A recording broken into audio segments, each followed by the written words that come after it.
Can you explain the math live on behind the reverse carry trade? How exactly do we get to 750 or 1K? Sure.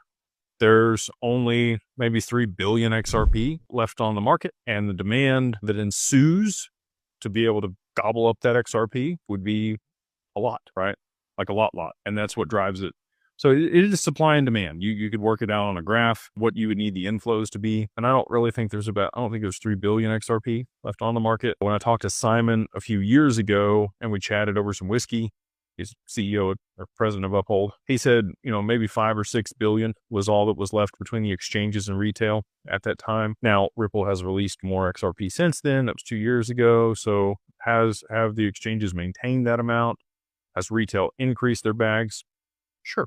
Let's call it all the way up to the 6 billion between the exchanges and retail. There's probably only, left for sale. Realistically, I think less than 1 billion XRP left for sale on the open market. Now, retail at certain prices is obviously going to come in on that. But with, 8 billion is kind of the estimated inflows on the first day from JP Morgan on the XRP ETFs. If there's 1 billion, you get an 8x on the price immediately. So what would that push you to? $24, $25 pretty quickly. And then if you had treasury companies and you also have demand from, other institutions or people needing it to settle certain things, and maybe they don't want to, move it onto the market. And then you also have the demand from exchanges. If Tether were to go bad, that's where all of these dominoes kind of culminate to push it to 3 or 4 digits. It would be a constriction on supply.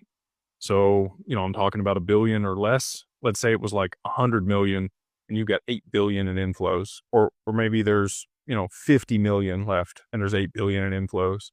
Those are the situations where you're going to get crazy price spikes.